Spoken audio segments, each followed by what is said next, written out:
How do you decide your lead genre when you are doing a genre blender? My name is Jean. I'm an author, editor, publishing professional. I help you make your writing better. So this one specifically is talking about like a romantic suspense versus like a thriller with romance. And I work in the romanticy space often, and I get the very same question here as well. And that is, how do you know which is your lead genre if you are blending them and both of those plot elements are really important on the page? And so I'm going to go back to the fact that romance is the only genre that has a forever, always 100% rule. And that is that the couple must end up happy together if this is a genre romance. So romantic suspense is a romance subgenre, and so you therefore need to have the romance be the ending stakes. They end up happy together.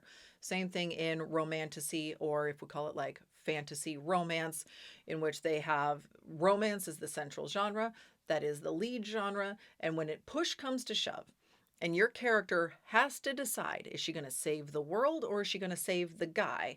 She picks the guy. Now I know, because this is fiction and it's fun and it's fantasy and all of these things, like, and the fantasy can be like that everything works out great in the real world too, so it doesn't need to be magic fantasy. It can be like, I'm allowed to eat a cheeseburger, not gain weight, right? Like that kind of fantasy. The fantasy of this is that she's not gonna have to choose, or her solution is going to save them both. But if she were forced, which one would she pick? And if you have written a story in which your protagonist would choose the guy over the world, you've written a romance, probably.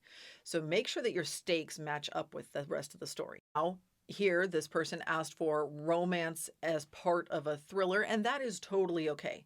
You can 100% write a thriller that has a romantic subplot to it that isn't a romantic suspense, that it has a romance element, and there can even be lots of like kissing and hugging and doing it on the page as part of the fun romp that we are going through here. But it does not necessarily need to be a romance. When push comes to shove, she's going to choose to save the world, not the guy. And if he happens to get saved and rescued, great, we're going to resolve that storyline later. So you need to know very clearly who your character is, what's important to her, and what the central stakes of the story are. Are we falling in love and this problem is getting in the way?